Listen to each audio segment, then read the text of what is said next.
aku Lucy, and let's chill until we get chill.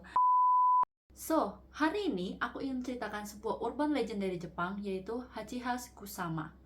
Hachiha Kusama itu digambarkan sebagai wanita dengan tinggi 8 kaki atau 2,5 meter, menggunakan gaun putih, dan juga menggunakan topi jerami. Hachiha Kusama ini, dia itu dikenal suka menculik anak-anak, dan juga sebelum dia menculik anak-anak, dia itu suka mengawasi dan mengikuti anak-anak tersebut sebelum akhirnya diculik dan menghilang untuk selamanya. Selain ciri khasnya yang dia itu tinggi 8 kaki atau 2,5 meter, dia itu juga dikenal memiliki suara yang khas. Suaranya itu seperti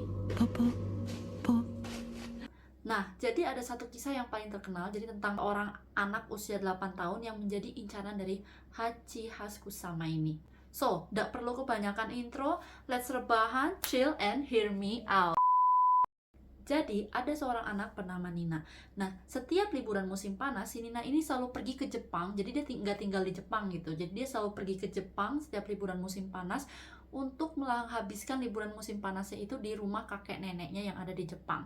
Nah, rumah kakek neneknya itu bukan yang di kota, tapi lebih di pedesaan gitu. Dan ya tahulah rumah-rumah kalau di pedesaan itu gimana kan. Jadi kayak ada halamannya luas, dipagerin gitu. Nah, kebetulan rumah kakek neneknya si Nina ini juga kayak punya halaman luas, terus juga pagarnya itu tinggi-tinggi gitu. Nah, suatu hari pada saat si Nina itu sedang kayak main di halamannya, ya taulah lagi guling-guling, namanya anak 8 tahun kan, dia lagi rebahan, lihat matahari.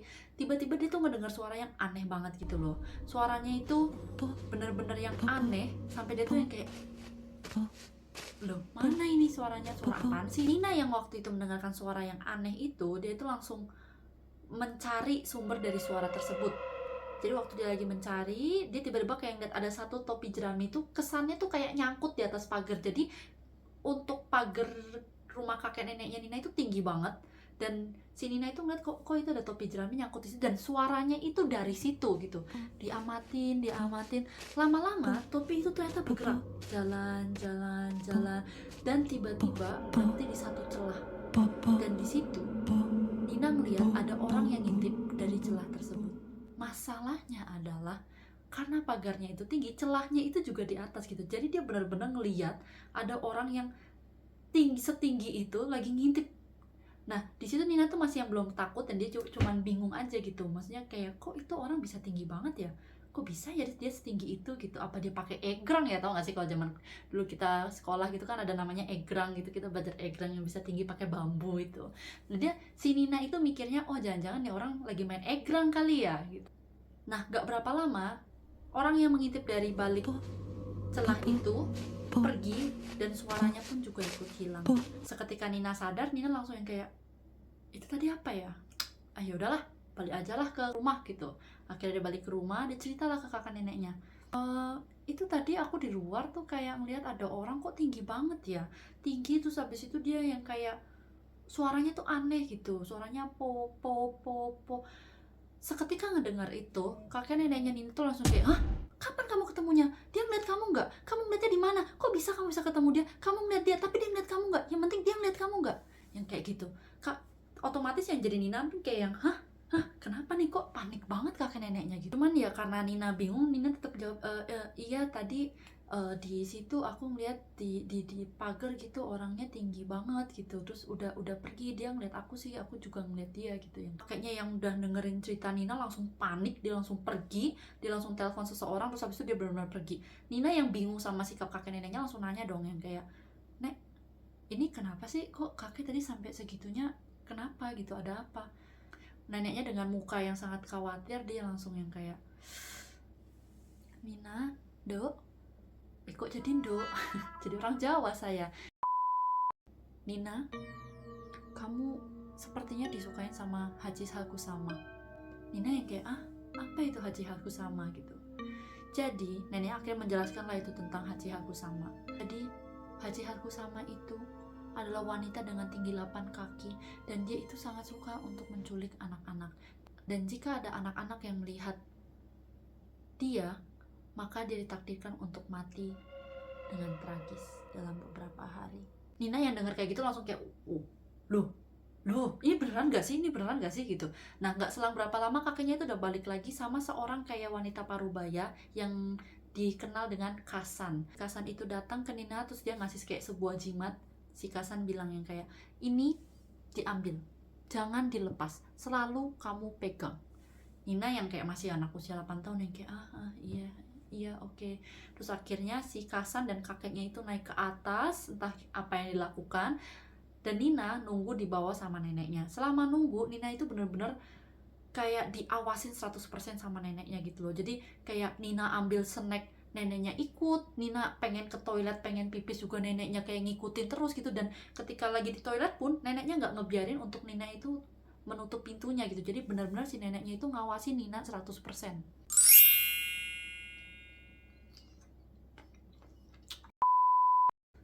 Setelah beberapa saat, akhirnya si kakeknya dan si Kasan mengajak Nina untuk ke lantai atas ke kamarnya. Jadi kamarnya Nina itu ada di lantai atas dan deket balkon gitulah.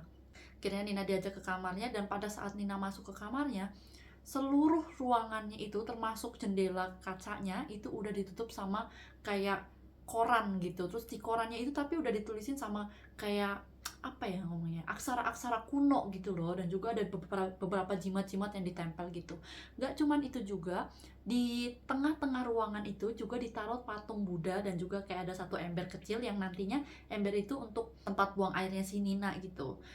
Gak cuman ada patung Buddha di tengah ruangan, tapi di setiap sudut ruangannya itu juga ditaruh satu mangkuk garam. Akhirnya si Kasan menyuruh Nina masuk, terus mendudukkan Nina di kasur dan menatap Nina dengan tajam sambil bilang yang kayak, ini matahari sebentar lagi terbenam. Ingat baik-baik dan dengarkan baik-baik. Jangan pernah keluar dari kamar ini, apapun yang terjadi, apapun yang kamu dengar, jangan pernah keluar dari kamar ini. Nanti pada pukul 7 baru kamu bisa keluar dari kamar ini. Ingat, setelah jam 7 pagi. Tapi sebelumnya, kamu jangan pernah keluar dari kamar ini. Apapun yang terjadi dan apapun yang kamu dengar. Kakek dan nenekmu itu gak akan ngajak ngomong kamu. Jadi camkan baik-baik, kamu jangan pernah keluar dari kamar ini. Jadi yang kakek neneknya udah sedih ngeliat Nina kayak gitu. Mereka keluar termasuk Kasan. Jadi yang kayak udah salam perpisahan, yang kayak mereka juga takut gitu loh. Sampai kakeknya pun berusaha kayak nenangin Nina sambil bilang, Nina, sayang, kamu tenang aja. Kakek yakin pasti semuanya akan baik-baik aja. Dengarkan kata Kasan. Jika terjadi sesuatu, berdoalah pada Buddha dan mintalah pertolongannya. Dan akhirnya semua pergi dari kamar tersebut. Lalu Nina mengunci pintunya dan Nina berusaha banget untuk menenangkan dirinya. Jadi dia nonton TV, dia makan snack, dia pengen makan snack. Tapi namanya anak 8 tahun gitu ya, jadi nonton TV, makan snack. Dan gak selang lama dari itu, akhirnya Nina kecapean dan akhirnya dia tertidur. Tiba-tiba pada pukul 1 pagi, Nina itu terbangun karena dia mendengar suara kayak ketukan dari jendelanya dia. Cuman dia tuh masih yang kayak, nggak, ini pasti ranting pohon, nggak mungkin lah, udah ini cuma ranting pohon, udah lanjut tidur lagi aja. Tiba-tiba Nina itu ngedengar suara kakeknya dari luar yang bilang, Nina, Dok, sayang, kamu di dalam gak apa-apa kan? Gak apa-apa kan? Gak terjadi apa-apa kan? Kamu baik-baik aja kan? Kamu pasti takut ya di dalam ya? Yaudah, dibukakan pintunya biar nanti kakek temenin di dalam. Tenang, sama kakek, kamu gak perlu takut sendirian. Ayo, dibukakan pintunya biar kakek temenin kamu di dalam. Nah, yang masih usia 8 tahun happy banget dengan kayak, kakek gitu, yang kayak, wah ya ampun, aku udah temenin kakek gitu kan. Akhirnya dia loncat dari kasur, terus dia mau buka pintu, kok aneh. Jadi emang itu suara kakeknya, tapi entah gimana perasaannya Nina tuh bilang kalau ini tuh bukan kakeknya gitu. Kayak there's something wrong gitu loh sama kakeknya. Itu suara kakeknya emang, tapi itu dia nggak yakin gitu kalau itu tuh kakeknya. Dia bener-bener bengong dan dia bener-bener diam di situ sampai akhirnya dia sadar dan dia nengok ke samping, ke pojok ruangan, dan dia ngeliat satu mangkuk garamnya itu pelan-pelan menjadi warna hitam. Nina yang udah benar-benar ketakutan, akhirnya dia mundur pelan-pelan sampai ke tempat patung Buddha di tengah ruangan itu. Nina, sayang, Dok, kamu ngapain di dalam? Ayo, dibukakan pintunya biar kakek temenin, biar kamu gak ketakutan sendirian. Ayo, dibuka yuk. Tapi ya ngomongnya kayaknya gak selembut itu ya, kayak, Nina, sayang, ya Dok. Ya mungkin gitu ngomongnya. Nina yang tahu kalau itu bukan kakeknya, dia langsung sujud di depan patung Buddha dan dia langsung berdoa yang kayak, tolong aku, tolong selamatkan aku dari Hachi Haskusama. Dan seketika itu juga suara kakeknya yang sangat dia familiar dan sangat dia sayang tiba-tiba berubah menjadi suara. Dibarengin dengan suara itu, jadi suaranya itu semakin nyaring dan semakin keras gitu. Satu ruangan itu juga dipukul-pukul dan digedor-gedor gitu loh, kayak orang yang maksa masuk lewat dinding. Dan juga kacanya itu juga bergetar hebat banget, yang sampai satu ruangan itu benar-benar gemetaran. Nina yang udah ketakutan, dia terus berdoa sampai tiba-tiba suaranya itu berhenti. Dan pas dia lihat jam sudah menunjukkan pukul 7.30. Akhirnya Nina lega, terus habis kayak akhirnya 7.30. Dia pelan-pelan buka pintunya dan dia bisa ngeliat kakek neneknya dan juga ada Kasan dan juga orang tuanya. Itu mereka semua yang kayak, ya ampun Nina, akhirnya kamu selamat, ya ampun kamu selamat, puji Tuhan, ya ampun gitu. Yang kayak bahagia banget gitu loh. Akhirnya si Nina ini keluar dari kamar dengan selamat. Nah, jadi pada saat udah selesai kegembiraan, mereka udah saling peluk-pelukan, udah saling kayak, ya ampun Nina kamu selamat gitu. Mereka turun ke bawah, dan di bawah si Nina itu ngeliat ada beberapa bapak-bapak gitu yang gak begitu familiar di matanya Nina. Mereka mau lanjut perjalanan untuk ngebawa Nina pergi dari Jepang. Nah, jadi di situ udah disiapin 3 mobil. Di mobil pertama itu nanti akan diisi oleh kakek neneknya Nina. Di mobil kedua itu akan diisi oleh beberapa bapak-bapak yang tadi aku sebutkan. Jadi nanti skemanya itu si Nina akan ditaruh di tengah, dan di sampingnya itu akan dilindungi sama bapak-bapaknya itu, dan juga ada Kasan yang akan mengemudikan mobil keduanya. Terus yang ketiga, di mobil ketiga itu ada orang tuanya Nina. Dan akhirnya mereka jalan pelan-pelan dari 10 km, 15 km, 20 km, dan sepanjang jalan Kasan itu benar-benar yang gak berhenti untuk berdoa. Jadi dia tetap kayak komat kamit doa gitu loh, tetap bergumam untuk doa. Dan bapak-bapak di sebelahnya tuh bilang gini ke Nina, Nina, saya tahu ini pasti menakutkan dan mengkhawatirkan banget buat kamu, tapi coba kamu tutup matamu. Karena kita semua tidak bisa melihat dia, tapi kamu bisa melihat dia. Jadi kamu perlu tutup matamu dan jangan buka matamu sampai kita benar-benar di zona aman. Kira Nina yang ngedenger itu, dia sambil megang jimat yang tadi udah dikasih sama Kasan. Dia udah megang jimatnya, dia sambil merem dan dia ngeringkuk. Dan selama perjalanan, Nina itu yang kayak pengen lihat gitu loh, kok ini kok kening-kening aja gitu. Dia ngeliat ke samping, tiba-tiba dia ngeliat seorang wanita dengan tinggi 2,5 meter sedang menunduk ke bawah dan melihat ke dalam jendela dan melihat langsung ke arah Nina, mencoba untuk masuk ke dalam. Dan seketika itu juga suara mulai terdengar. Seketika itu juga saat Nina melihat mukanya yang putih pucat dan menyeramkan itu, Nina langsung teriak. Dan di saat itu juga yang bapak-bapak di samping yang kayak langsung, Nina tutup mata kamu, tutup.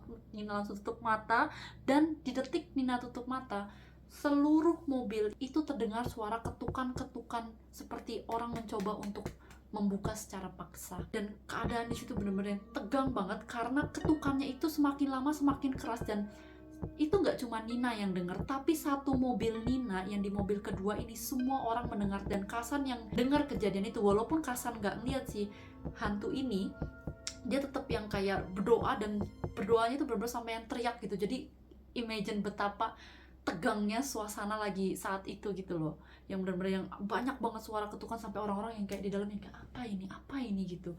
Dan suara itu semakin keras dan semakin dahsyat, semakin ganas gitu, semakin ngetuknya semakin kenceng, dan suaranya juga semakin kenceng dan semakin nyaring. Jadi yang lain sih emang gak denger suara seremnya, tapi mereka semua dengar suara ketukan yang benar-benar dahsyat banget gitu loh, yang benar-benar kayak mau dirobohin gitu mobilnya.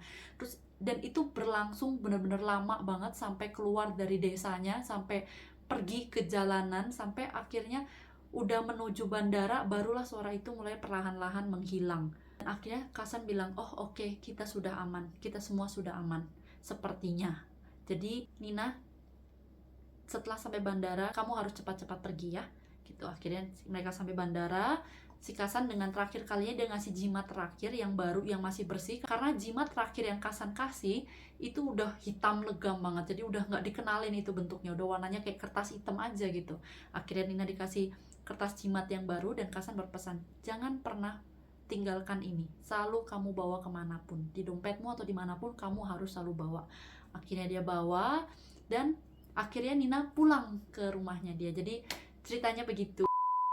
Akhirnya dia pulang ke rumah, udah balik, dan di sepanjang perjalanan ayahnya itu cerita dulu temennya itu juga ada yang pernah mengalami hal serupa, dan akhirnya dia harus pergi ke luar negeri karena kalau sudah diincar oleh Hachi Haskusama itu emang harus keluar dari Jepang gitu loh, jadi nggak boleh stay di situ, kalau nggak dia akan jadi incaran terus. Dan bahkan ada yang dia nggak keluar dari Jepang dan akhirnya dia dinyatakan hilang dan nggak ada kabarnya sampai sekarang. Nah, ayahnya Nina juga cerita sebenarnya bapak-bapak yang tadi menemani Nina itu bukan orang sembarangan gitu. Jadi mereka semua itu masih satu darah, masih satu saudara gitu loh, masih satu darah gitu. Jadi mungkin sepupunya, apa sepupu jauh gitu. Jadi mereka tuh masih satu saudara. Makanya si Nina itu dikurung semalaman karena ya kita harus nelponin mereka gitu loh. Satu-satu harus tetap datang gitu. Fungsinya bapak-bapak itu dikumpulin yang mereka satu darah itu karena untuk membingungkan Hachi Hakusama gitu loh. Jadi biar Hachi Hakusama itu bingung gitu, ini yang mana sih Nina gitu. Kabarnya kenapa sih Hachi Hakusama ini bisa keluar, karena jadi sebenarnya Hachi Hakusama itu dia udah dikurung di satu tempat gitu dan udah dijagain sama kayak 4 patung penyegel gitu. Nah, entah gimana caranya salah satu penyegelnya itu tuh tiba-tiba rusak gitu. Jadi itulah kenapa dia bisa lolos dari tempat segelnya itu dan dia bisa kayak meneror satu Jepang lagi gitu. Terus akhirnya Nina udah balik, udah sampai ke rumahnya dia, dan dia nggak pernah kembali lagi ke Jepang setelah kejadian itu.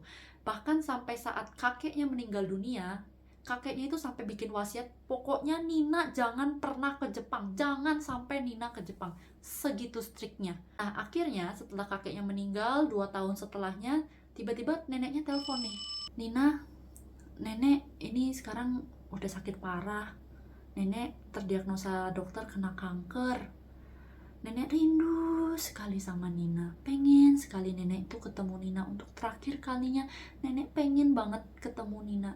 Nina bisa nggak datang ke Jepang? Nenek lo kangen banget lo sama kamu, Dok, gitu. Nenek tuh sayang banget, kangen banget sama kamu. Ini nenek untuk terakhir kalinya loh, Dok. Belum tentu nanti kita ketemu lagi loh, Dok. Ini nenek udah sakit parah. Bisa nggak ketemu nenek? Kamu datang ya ke Jepang ya. Nenek rindu sekali sama kamu. Nina yang dapat telepon itu langsung yang kayak, Nek, tapi yakin gak sih Nek udah aman Nek? Beneran gak sih? Kayak aku kayak, kan aku nggak boleh ke Jepang lagi, bukannya aku nggak boleh ya, ini nggak apa-apa Nek, udah aman Nek. Terus neneknya tuh dari telepon juga kedengeran yang kayak, enggak, ini tuh udah 10 tahun, itu udah dilupakan, sudah aman, nenek yakin pasti aman, nenek rindu sekali sama kamu Nina, bisalah kamu datang ke Jepang temuin nenek untuk terakhir kalinya. Tapi Nina yang masih di situ yang masih kayak gemeter dan bilang yang kayak, tapi Nek, gimana tentang Hachi Hakusama? Tiba-tiba hening dan mulai terdengar suara po. Oke, segitu aja cerita dari aku. Thank you so much for watching this video. Dan aku berharap nggak ada yang mengalami kejadian seperti Nina, atau jangan-jangan ada. Tapi boleh banget kalau misalnya ada kejadian yang benar-benar aneh-aneh, itu boleh banget komen. Dan juga don't forget to like, comment, and subscribe. See you in the next video. Bye bye. Chill.